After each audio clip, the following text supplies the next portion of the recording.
જય એ વ્રતમાં જીવ્રતમાં જયામાં અને વિજયામાંની જય. આજે આ વિડીયોમાં આપણે અષાઢ માસની અમાવસ્યાનું વ્રત એટલે દિવાસાનું વ્રત કે જેને જીવ્રત પણ કહેવાય છે તેનો મહિમા, વિધિ અને વ્રતકથા સાંભળીશું. જીવ્રતમાંની જય. જીવ્રત વ્રત એ સંતાનોની રક્ષા માટે કરવામાં આવતું વ્રત છે. આ વ્રત આખી જિંદગી કરવામાં આવે છે. આ વ્રતમાં જીવ્રતમાંની પૂજા ઉપાસના થાય છે. આ વ્રત એક દિવસનું હોય છે. જીવ્રત વ્રતને દિવાસો પણ કહેવામાં આવે છે. દિવાસો એટલે દીવાનો વાસ, જેમાં આખો દિવસ અને રાત્રિએ દીવો પ્રગટાવવાનો હોય છે, જેમાં માતાજીની પૂજા ઉપાસના થાય છે. જીવ્રતમાં કે જે માતા પાર્વતીનું જ એક સ્વરૂપ છે.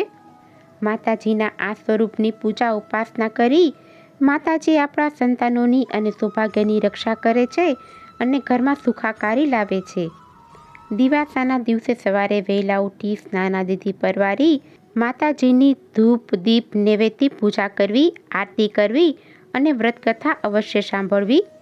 આ રીતે પૂજા કરી અને રાતના જાગરણ કરવું, જેમાં માતાજીના ગરબા, ભક્તિ, કીર્તન કરવા.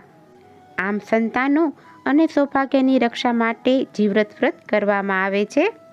દિવાસાનું વ્રત એ અષાઢ માસની અમાવસ્યાના દિવસનું એક દિવસનું પણ ઘણા લોકો કરતા હોય છે.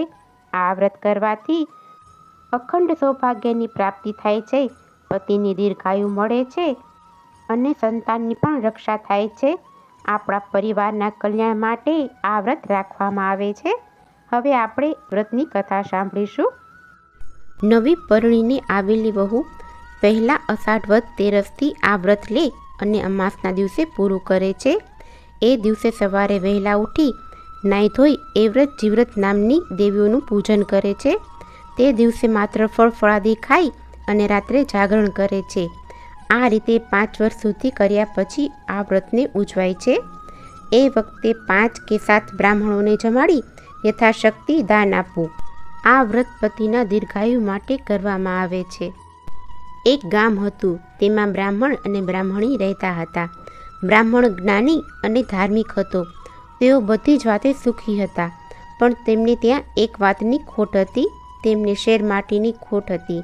તેમને કોઈ સંતાન ન હતું. આથી તેઓ ખૂબ જ દુઃખી રહેતા હતા. એક દિવસ બ્રાહ્મણે વિચાર્યું કે આમ ઘરમાં બેઠા બેઠા દુઃખી થવાથી કાંઈ નથી વળવાનું. લાવને હું બધી ચિંતા છોડી ભગવાન શંકરને રીઝવું, ભોળાનાથ અવશ્ય મારા ઉપર પ્રસન્ન થશે. આવું વિચારી અને તે જંગલ તરફ ચાલી નીકળ્યો. ઘોર જંગલમાં ત્યાં એક મહાદેવનું મંદિર જોયું. આ મંદિરમાં કોઈ આવજા કરતું નહીં, તેથી બ્રાહ્મણે ત્યાં બેસી અને તપ કરવાનું વિચાર્યું. બ્રાહ્મણે પ્રથમ તો આખું મંદિર સાફસૂફ કરી દીધું. પછી ભગવાન શંકરની પૂજા કરવા બેસી ગયો. તેણે સતત 6 દિવસ સુધી કઠોર તપ કર્યું, છતાં શંકર ભગવાન પ્રસન્ન ન થયા. આ દરમિયાન એક પારધી ત્યાં બકરું લઈને આવ્યો અને તેણે જય ભોલેનાથ કહી બકરાના ગળા ઉપર તલવારનો ઘા ઝીકી દીધો. પારધીનું આવું અધમ કૃત્ય જોઈ ભગવાન શંકર પ્રસન્ન થઈને બોલ્યા, હે પારધી, તારે શું જોઈએ છે? પ્રભુ, મારે 7 પુત્રો જોઈએ છે. તથાસ્તુ, તને 7 દીકરા થશે. પારધી તો વરદાન લઈ અને ચાલ્યો ગયો. આ જોઈ અને બ્રાહ્મણ તો આશ્ચર્યમાં પડી ગયો. તે વિચારવા લાગ્યો કે હું સતત 6 દિવસથી ભૂખ્યો અને તરસ્યો તપ કરું છું, છતાં પણ ભગવાન શંકર મને પ્રસન્ન ન થયા, અને આ પારધીએ આવી એક નિર્દોષ પ્રાણનો જીવ લીધો તો ભગવાન શંકર તરત પ્રસન્ન થયા. શું ભગવાનના ઘેરે અન્યાય જ છે? આવો અન્યાય જોઈ અને બ્રાહ્મણે તો શિવલિંગ પર માથું પછાડી અને મરી જવાનો નિર્ણય કર્યો. બ્રાહ્મણ જેવું માથું પછાડવા જાય છે કે શંકર ભગવાન પ્રગટ થાય છે અને બોલે છે કે હે બ્રાહ્મણ, મારા શિવલિંગે માથું પછાડી તું શા માટે આપઘાત કરે છે? બોલ, તારે શું જોઈએ છે? બ્રાહ્મણે કહ્યું, હે પ્રભુ, હું નિત્ય તમારી સેવા કરું છું, છતાં મારા ઘેર પારણું નહીં, અને પેલા પારધીને એક ઘડીમાં 7 છોકરા. ભગવાને બ્રાહ્મણને શાંત કર્યો અને બોલ્યા, જો પેલા છાણનો પોદળો, તેમાં કેટલા કીડા ખદબદે છે. પારધીને 7 છોકરા આપ્યા, પણ એવા જાણજે. જા, તને હું એક જ દીકરો આપીશ, પણ તું તેને પૂરું ભણાવજે ને તે પૂરું ભણી લે પછી જ તેને પરણાવજે. એ પહેલાં તેના લગ્ન કરીશ નહીં. સારું કહી બ્રાહ્મણ પોતાના ઘેર ગયો. આમ થોડા દિવસમાં જ બ્રાહ્મણીને ગર્ભ રહ્યો. 9 માસ પૂરા થતાં એક રૂપાળા દીકરાને જન્મ આપ્યો. દીકરો તો દિવસે ને દિવસે મોટો થવા લાગ્યો. આમ દીકરો 5 વર્ષનો થયો એટલે બ્રાહ્મણે તેને નિશાળે મૂક્યો. છોકરો ભણવામાં તો ખૂબ જ હોશિયાર હતો. એકવાર પાઠ વાંચે અને આખો પાઠ મોઢે થઈ જાય. ધીરે ધીરે છોકરો તો મોટો થવા લાગ્યો. દીકરો 12 વર્ષનો થયો ત્યાં તો ગામે ગામથી માંગા આવવા લાગ્યા. આ જોઈ બ્રાહ્મણ અને બ્રાહ્મણી તો હરખાઈ ઉઠ્યા. હરખમાં ને હરખમાં તે ભગવાનને આપેલી શરત તો ભૂલી ગયા. છોકરાનો અભ્યાસ હજી પૂરો નહોતો થયો ત્યાં જ તેને એક સરસ મજાની છોકરી જોઈ અને સગ પણ નક્કી કરી નાખ્યું અને વાજતે ગાજતે જાન જોડી 3 દિવસ પછી લગ્ન પતાવી કન્યાને લઈ અને જાન પાછી ફરી રહી હતી. ત્યાં તો રસ્તામાં ભારે પવનનું તોફાન આવ્યું. આકાશમાં વીજળીઓના ગળગળાટ થવા લાગ્યા. જોતામાં તો મુસળધાર વરસાદ તૂટી પડ્યો. વરસાદના પાણીના લીધે બળદ પણ ચાલતા ન હતા. આથી જાન નીચે ઉતરી અને ઘટાદાર ઝાડ નીચે રોકાઈ ગઈ. એવામાં વરરાજાને કંઈક કરડ્યું. તેને ભયંકર ચીસ પાડી. વરસાદના લીધે કોઈ જોઈ ન શક્યું પણ એક મોટો કાળોતરો નાગ સટાસટ દૂર જતો દેખાયો. થોડી વારમાં તો વરરાજાનું આખું શરીર લીલુંછમ થઈ ગયું.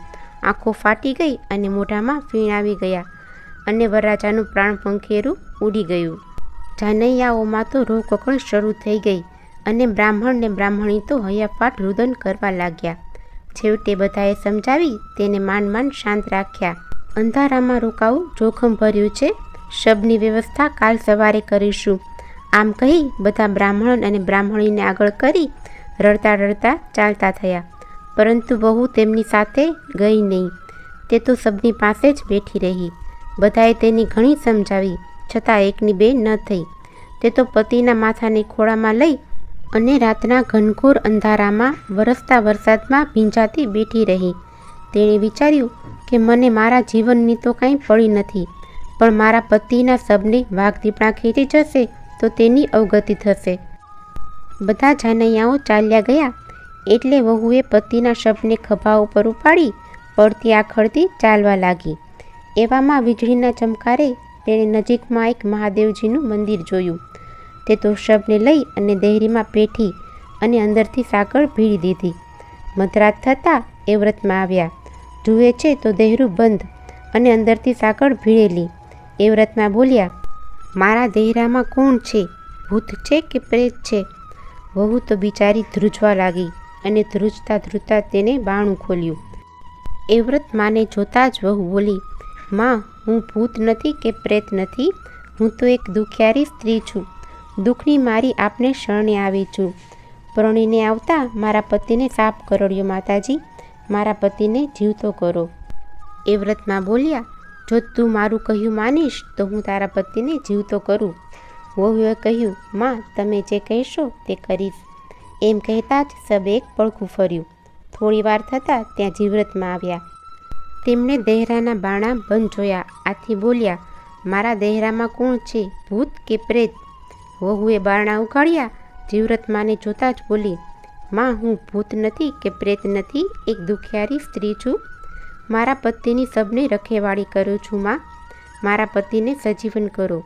જીવ્રતમાં બોલ્યા, તારા પતિને સજીવન કરું, પણ તું મારું કહ્યું માનીશ? વહુએ આ પાડી એટલે સબે બીજું પડખું ફેરવ્યું. થોડી વાર થતાં જયામાં આવ્યા. તેણે પણ વહુને એવું જ કહ્યું. ત્યારે વહુએ આ પાડી એટલે શબમાં શ્વાસ ચાલતો થયો. જયલા પોરે વિજયામાં આવ્યા. તેણે પણ વહુને પોતાના કહ્યા પ્રમાણે કરવાનું વચન લીધું. એટલે વિજયામાએ પાણી ભરી મૃતદેહ પર અંજલિ છાંટી. ત્યાં તો વરરાજાએ આળસ મળી અને બેઠો થઈ ગયો. વહુ તો હરખમાં ગાંડી ઘેલી થઈ ગઈ. વરે કહ્યું, આપણે બંને અહીં ક્યાંથી આવ્યા? બીજા જાનૈયા ક્યાં ગયા? એટલે વહુએ બધી વાત માંડી. પછી વર કહે, મને તો ખૂબ જ ભૂખ અને તરસ લાગી છે. વહુ તો દોડતી ગઈ અને મંદિરની વાડીમાંથી ફળ અને કૂવામાંથી પાણી લાવી. પછી બંને જણાએ ફળ ખાઈ અને પાણી પીધું અને મંદિરના ઓટલે બેસી વાતો કરવા લાગ્યા. ત્યાં ગામનો ગોવાળ ભેંસોને ચરાવવા માટે આવ્યો. તેણે વર અને વહુને ઓટલે બેઠેલા જોયા અને અચરજ પામ્યો. તેને થયું, અરે આ વરના મા બાપ તો ગામમાં રોકકળ કરે છે અને આ બંને જણા તો અહીં બેઠા છે.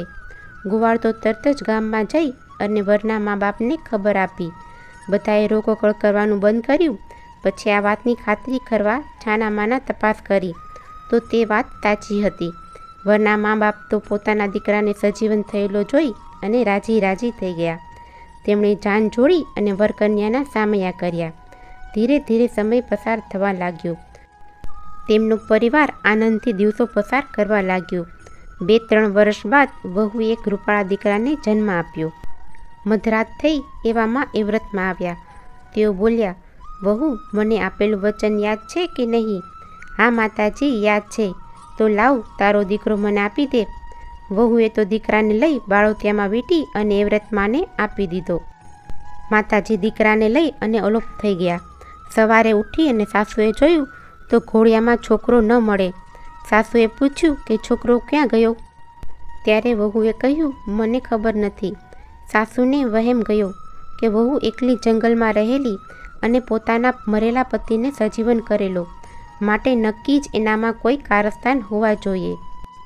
છોકરો ગુમ થયાના સમાચાર આખા ગામમાં ફેલાઈ ગયા અને ગામમાં તો હાહાકાર વર્તાઈ ગયો. સમય જતાં એ વાત ભૂલાઈ ગઈ. વહુને બીજી વાર મહિના રહ્યા અને દીકરાને જન્મ આપ્યો. આ વખતે જીવ્રતમાં આવી અને દીકરાને લઈ ગયા. સાસુને થયું કે નક્કી મારી વહુ કોઈ ચૂડેલ જ લાગે છે, તે છોકરા ખાઈ જાય છે. ત્રીજી વાર પણ દીકરાને જન્મ આપ્યો. આ વખતે તો સાસુમાં લાકડી લઈ અને આખી રાત ચોકી કરતા રહ્યા. મધરાત થતાં જયામાં આવ્યા અને તેમણે સાસુમાને ઊંઘાડી દીધા અને વહુ પાસેથી બાળક લઈ અને અલોપ થઈ ગયા. સવાર થતાં સાસુમાની આંખ ઉઘડી. તેમણે જોયું તો ઘોડિયામાં છોકરો ન મળે. આથી સાસુમાં વહુને ગમે તેવા શબ્દો બોલવા લાગ્યા. ધીરે ધીરે આ વાત રાજાના કાને પડી. તેમણે આ બાબતે તપાસ કરવાનું વિચાર્યું. ચોથી વાર વહુએ ફરી દીકરાને જન્મ આપ્યો. ડોશીમાએ તરત જ આ વાતની રાજાને ખબર આપી. રાજા પોતે ખુલ્લી તલવાર લઈ અને ચોકી કરવા બેઠા. મધરાત થતાં વિજયામાં આવ્યા. દર વખતની જેમ વિજયામાએ પણ રાજાને ઊંઘાડી દીધો અને બાળકને લઈ અલોપ થઈ ગયા.